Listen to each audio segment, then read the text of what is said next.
Bonjour les amis, c'est Christelle. Aujourd'hui dans cette vidéo, on va voir un petit peu la suite de ce qu'on avait vu. Dans une première vidéo qui s'appelle Stop les gros mots, on avait vu ce que l'on peut faire lorsque mon enfant dit des gros mots. Et maintenant, on va voir la suite, c'est-à-dire qu'est-ce que moi je peux faire en tant que parent lorsque mon enfant reçoit des gros mots et vient se plaindre de ce qui s'est passé. Alors, on a souvent une réaction qui va être de punir l'autre parce que les gros mots c'est pas beau, donc il faut pas qu'il les dise, donc je vais le punir. Bon, cette situation on la rencontre régulièrement à l'école et c'est vrai que quand on utilise cette stratégie-là qui va être de punir l'autre enfant, on se rend compte à l'école que ça ne permet pas d'apaiser la situation. Souvent, les enfants restent dans le conflit et puis ils reviennent se plaindre une autre fois. Alors c'est l'autre qui va venir en disant que lui aussi a reçu des gros mots, la situation s'envenime et puis on n'arrive pas à apaiser ce problème. Parce qu'en fait, celui qui a reçu le gros mot se sent blessé, il a envie que l'autre se fasse punir, donc il vient dénoncer. Ensuite, celui qui est puni se trouve injustement puni parce que lui, s'il a dit un gros mot, c'est bien parce qu'il estime qu'il a été lui-même agressé. Et du coup, la situation, elle reste inachevée pour les deux. Alors, que peut-on faire? Donc, il y a deux cas de figure. Le premier cas de figure, c'est si j'ai les deux enfants en présence. Alors, si j'ai les deux enfants en présence, je les réunis. Et puis là, il faut faire, on peut faire, c'est pas obligé, mais on peut utiliser le message clair.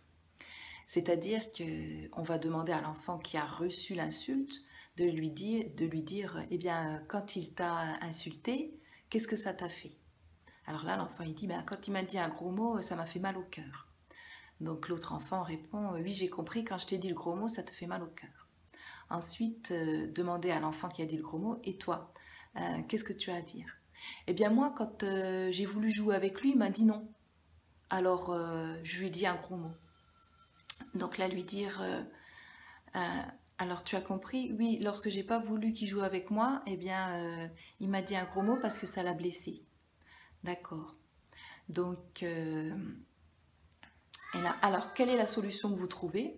Et puis les enfants vont peut-être dire, il arrête de me dire des gros mots, d'accord? On peut peut-être essayer de trouver une solution pour pouvoir jouer ensemble. Ok, donc ça c'est la première résolution. Et là on essaie de trouver finalement un consensus qui aille pour les deux parties. Qu'il n'y en ait pas un qui trouve la solution injuste parce que lui s'il a dit un gros mot c'est bien parce qu'il se sentait un petit peu aussi blessé et l'autre qui a reçu le gros mot, lui il s'est senti aussi agressé. Donc là on va essayer de trouver une solution qui soit acceptable pour les deux. Alors, deuxième cas de figure, c'est si votre enfant est seul et qu'il vient vous rapporter qu'il a eu des gros mots de la part d'un de ses petits camarades. Donc là, ce serait lui dire, qu'est-ce que ça t'a fait lorsque tu as reçu ce gros mot? Ah j'ai été triste, ça m'a blessé, ça m'a fait mal au cœur. Et ensuite dire, mais est-ce que tu lui as dit? Bah non. Quand tu reçois une insulte, dis à l'enfant que ça te blesse et que tu aimerais bien qu'on te parle autrement, que tu n'as pas envie qu'il te parle comme ça. Parce que soit vous êtes copains et donc tu aimerais bien qu'il te parle autrement, soit vous n'êtes pas copains et alors là, t'as pas envie non plus qu'il te parle comme ça. Et ensuite lui dire, si tu as dit un gros mot, peut-être que lui aussi, il a été blessé. Il dit pas des gros mots comme ça. Alors toi, est-ce que tu sais ce qui a bien pu le blesser? Est-ce que toi, tu as fait quelque chose qui aurait bien pu le blesser? Bon là, les enfants, tout de suite, non, non, j'ai rien fait. Donc, lui dire, écoute, quand on dit des gros mots, c'est parce que certainement on est en colère et que la colère, elle est sortie. Et donc, voilà, tu as peut-être fait quelque chose. Peut-être que tu t'en es pas rendu compte, mais ce que tu as fait, ça a dû le mettre en colère et tu as dû dire ce gros mot. Bien sûr, c'est pas beau de dire des gros mots, c'est blessant de recevoir un gros mot. Mais quand on reçoit un gros mot, on peut aussi se demander qu'est-ce que j'ai fait pour recevoir ce gros mot. Et ensuite, essayer d'arrêter cette spirale infernale de je te dis un gros mot, je te redonne un gros mot, je te dis un gros mot, je te redonne un gros mot, puis finalement je te tape. Voilà, il faut qu'il y en ait un qui s'arrête. Donc expliquer aux enfants que quand on reçoit un gros mot, à un moment donné, il faut qu'il y en ait un qui s'arrête. On n'est pas obligé de répondre. Ça, c'est difficile. Mais comment on peut le faire? On peut le faire à l'aide de son bouclier de chevalier. Alors, qu'est-ce que c'est le bouclier de chevalier? Le gros mot que je reçois, c'est la colère de l'autre. Je ne suis pas obligée de me l'approprier. Il me dit un gros mot? Ok. Est-ce que je suis obligée de le prendre pour moi? Est-ce que je suis obligée de me dire que ça me blesse? Je peux prendre mon bouclier, il m'a dit le gros mot, d'accord, c'est sa colère, c'est son gros mot, je ne suis pas obligée d'entendre son gros mot, d'écouter son gros mot et de me laisser blesser par son gros mot. C'est lui qui est en colère. J'ai pris mon bouclier, moi, ça ne me fait pas de mal parce que c'est sa colère à lui, il est en colère contre quelque chose. Ben, je ne sais pas de quoi c'est, je ne sais pas ce que moi j'ai fait pour le mettre en colère, donc je prends mon bouclier et je me protège de ce gros mot. Alors ce que je dis là, bien entendu, ça ne prévaut pas pour les enfants qui se font harceler, on s'entend bien.